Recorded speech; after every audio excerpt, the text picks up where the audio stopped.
Ministry से इजाजत मांगी एयरक्राफ्ट के लिए and home ministry refused to give. ये सारा ओनर्स पाकिस्तान की तरफ blame जाना है. Pakistan Exactly. and we will get credit Yes. and it will help our election. This is a huge security loss. Incompetence की इसकी लापरवाही. ये होम मिनिस्ट्री की थी, सीआरपीएफ के लोग हैं उनकी. If you were home minister after this, would you have resigned? तो छोड़ देता. नमस्कार दोस्तों, स्वागत है आपका एक और नई वीडियो में। तो आज हम बात करने वाले हैं सत्यपाल मलिक साहब ने जो कि करण थापर को इंटरव्यू दिया था उसको डिकोड करने वाले हैं। साथ ही पिछले ही वीडियो में सत्यपाल मलिक साहब का पक्ष भी रखा था, परंतु जो सवाल सत्यपाल मलिक साहब पर उठते हैं उनके बारे में बात करना बहुत जरूरी है। सबसे पहले सवाल तो सत्यपाल मलिक साहब पर यही उठता है कि 4 साल बाद ही सत्यपाल मलिक साहब को ये सारी चीजें क्यों नजर आ रही हैं। 4 साल बाद ही सत्यपाल मलिक साहब को पुलवामा क्यों नजर आ रहा है। 4 साल बाद ही सत्यपाल मलिक साहब को करप्शन क्यों नजर आ रहा है। 4 साल बाद ही सत्यपाल मलिक साहब को इंटेलिजेंस फेलियर क्यों नजर आ रहा है। और 4 साल बाद ही सत्यपाल मलिक साहब को मोदी गवर्नमेंट क्यों गलत लग रही है। और जब सत्यपाल मलिक साहब सत्ता में थे तो सत्ता की मलाई का आनंद ले रहे थे, और जैसे ही सत्ता गई वैसे ही किस तरीके से लोगों का अटेंशन लिया जाए, कैसे कंट्रोवर्सी क्रिएट की जाए, इनको भली भांति पता है।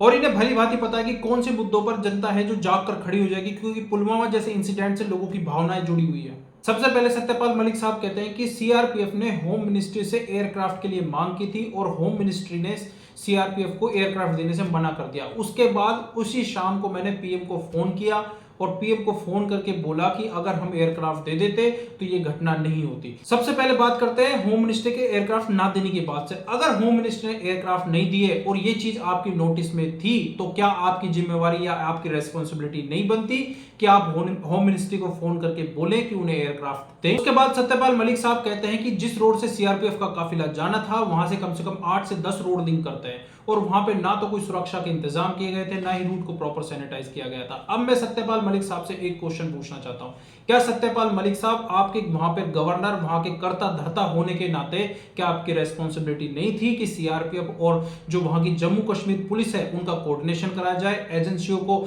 लूप में रखा जाए, उसके साथ ही वहां पर जो काफिला जाना था और जो वहां पे लिंक रोड मिल रही थी वहां पे सुरक्षा के बेहतर इंतजाम किए जाए और उसके बाद ही काफिले को आगे बढ़ाया जाए, या फिर आपकी रेस्पॉन्सिबिलिटी थी कि आप चेयर पर बैठकर बस यही ब्लेम ग्रेम करते रहे। आगे जब उनसे पूछा जाता है अगर आप होम मिनिस्टर होते तो क्या आप अपना पद त्याग देते, तो सत्यपाल मलिक साहब बहुत ही आसानी से पद त्यागने की बात कह देते हैं। परंतु मैं सत्यपाल मलिक साहब से एक बात पूछता हूं, उस समय जम्मू कश्मीर के आप राज्यपाल थे तो क्या आपकी कोई रेस्पॉन्सिबिलिटी नहीं थी? अगर आप इस चीज से इतने दुखी थे तो आपने पद क्यों नहीं त्यागा? उसके बाद आप बीजेपी में रहते हुए आप गोवा के राज्यपाल बने, उसके बाद गोवा के बाद आप मेघालय के राज्यपाल बने, क्योंकि जब तक आप सत्ता में थे तो सत्ता का सुख भोगो और जैसे ही सत्ता गई उसके बाद बातों को घुमाकर लोगों को बेवकूफ बनाओ। अगर वाकई आप इस चीज से दुखी होते तो आप उसी समय गवर्नर पद से आप इस्तीफा देते। अब सत्यपाल मलिक साहब कहते हैं गवर्नमेंट ने इस घटना को चुनाव के लिए यूज किया, और वो कैसे? बालाकोट में स्ट्राइक करके। अब मैं सत्यपाल मलिक साहब से एक चीज पूछता हूं कि क्या इस एयर स्ट्राइक की उस समय जरूरत नहीं थी?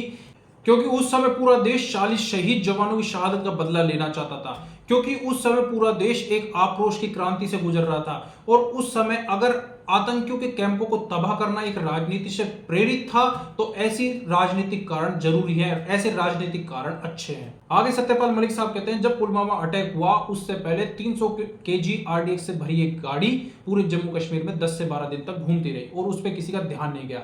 तो मैं सत्यपाल मलिक साहब से ये बात पूछना चाहता हूं कि उस समय जम्मू कश्मीर के कर्ता धर्ता कौन थे? सत्यपाल मलिक साहब। और सत्यपाल मलिक साहब जब ये घटना हुई उससे पहले जम्मू कश्मीर पुलिस का और वहां की एजेंसियों का इस पे ध्यान क्यों नहीं गया? क्यों सत्यपाल मलिक साहब ने पुलिस से कोऑर्डिनेशन क्यों नहीं रखा? क्यों रूट को प्रॉपर सैनिटाइज नहीं कराया गया? क्यों ये सारी चीजें इतनी जम्मू कश्मीर में इतनी तनावपूर्ण स्थिति के बीच में भी ये सारी चीजें हुई? क्यों एक गाड़ी 10 से 12 दिन तक पूरे जम्मू कश्मीर में घूमती रही और उसे किसी ने इंटरसेप्ट नहीं किया? और उसके बाद सत्यपाल मलिक साहब कहते हैं कि इसमें होम मिनिस्ट्री और सीआरपीएफ की गलती है, मतलब वो अपने आप को इन चीजों से अलग कर लेते हैं। उसके बाद सत्यपाल मलिक कहते हैं कि जो आरडीएक्स था वो पाकिस्तान से आया था, उसके बाद भी जो एयर स्ट्राइक की गई उसको राजनीति से प्रेरित बताते हैं। और जब सत्यपाल मलिक साहब बीजेपी की जो अपोजिशन पार्टी है उनको समर्थन देने की बात कर रहे हैं, तभी सत्यपाल मलिक साहब को बीजेपी और बीजेपी के जो काम है और बीजेपी के कार्यकाल के दौरान जितनी भी घटनाएं हुए हैं वो सारी चीजें क्यों याद आ रही हैं? आप सब समझदार हो। मिलते हैं नेक्स्ट वीडियो में, तब तक के लिए टेक केयर, बाय बाय।